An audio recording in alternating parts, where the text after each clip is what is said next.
Assalamualaikum warahmatullahi wabarakatuh. Kembali lagi di Jens Classes Channel dengan materi kita terbaru yaitu to infinitive. Di video kali ini kita akan membahas apa itu to infinitive dan fungsinya dalam kalimat. To infinitive adalah to ditambah bentuk pertama verb one. Bentuk pertama dengan arti bahwa dia adalah bentuk dasar. Dengan arti lainnya adalah tidak ada ditambahkan apapun walaupun itu S ataupun IS dalam konteks simple present. Jadi verb one di sini base formnya.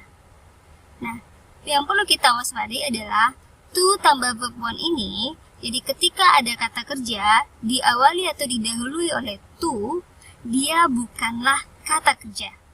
Fungsinya maksudnya di sini.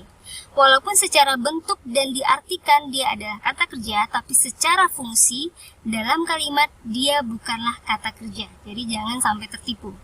To infinitive atau to ditambah verb 1 dalam kalimat berfungsi bisa sebagai kata benda, sebagai adjektif kata sifat, dan sebagai adverb kata keterangan. Di video kali ini kita akan khusus membahas tentang to infinitive sebagai kata benda. Kata benda dalam kalimat memiliki fungsi yaitu bisa sebagai subjek dalam kalimat, atau sebagai objek dalam kalimat, atau sebagai predicate noun. Dengan kata lain, kalau to infinitive yang berfungsi sebagai noun, maka dia juga bisa sebagai subjek dalam kalimat, sebagai objek dalam kalimat, dan sebagai predicate noun. Nah, mungkin kurang paham dengan predicate noun atau baru pertama kali dengar. Predicate noun ini adalah suatu kata yang memberikan informasi lebih jauh tentang subjek. Jadi bisa dibilang dia melengkapi kalimat dan biasanya letaknya setelah to be.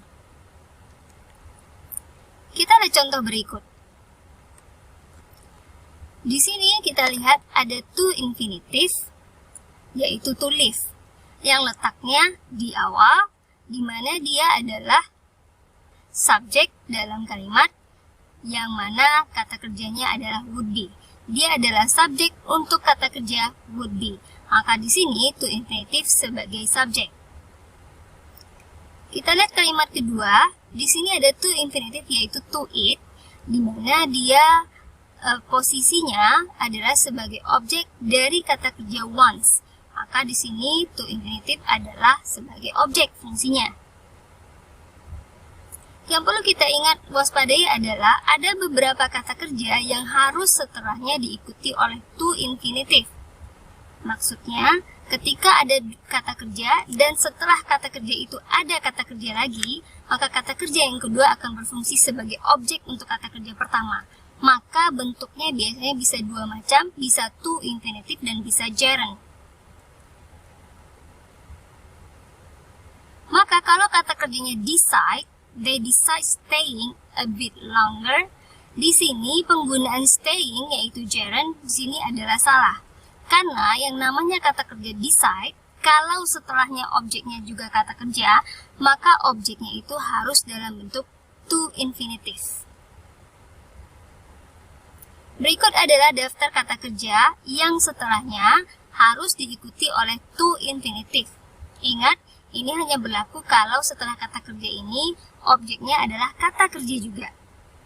Maka untuk menjadikan dia noun, maka diubah kata kerja itu menjadi to infinitive. Jadi setelah kata kerja ini tidak boleh diikuti oleh gerund. Dan juga, diwaspadai juga bahwa setelah kata kerja, kalau to infinitive sebagai objek, dia tidak harus langsung dan tidak selalu langsung letaknya setelah verb. Kadang-kadang bisa dipisahkan oleh noun atau pronoun. Contohnya, I advise him to read that book. Di sini, to read letaknya setelah objek him, yaitu pronoun. Kenapa? Karena kata kerja advice di sini memiliki dua objek, yakni to read sebagai direct objeknya dan him sebagai indirect objeknya. Jadi, memungkinkan kita memisahkan antara verb dengan to infinitive dengan objek lainnya, karena memang ada dua objek dalam kalimat. Jadi tidak harus langsung setelah kata kerja diikuti oleh to infinitive. Berikutnya, di sini ada to become adalah to infinitive yang dia adalah yang letaknya setelah to be, yang mana dia adalah predicate noun, yaitu pelengkap untuk melengkapi kalimat atau memberikan informasi lebih jauh tentang subjek dream. Jadi biasanya memang predicate noun ini letaknya setelah to be. Oke, kita recap sebentar. Ingat bahwa ketika to infinitive sebagai subjek, maka kita akan temukan di awal kalimat atau sebelum verb. Dan ketika dia sebagai objek, kita akan temukan setelah kata kerja, dan kadang-kadang bisa juga dipisahkan oleh noun dan pronoun. Jadi bisa antara kata kerja dan to infinitive-nya ada noun atau pronoun. Dan to infinitive juga bisa kita temukan setelah to be, di mana dia berfungsi sebagai predicate noun. Semoga bisa dipahami. Thanks for watching. Alhamdulillah. Assalamualaikum warahmatullahi wabarakatuh.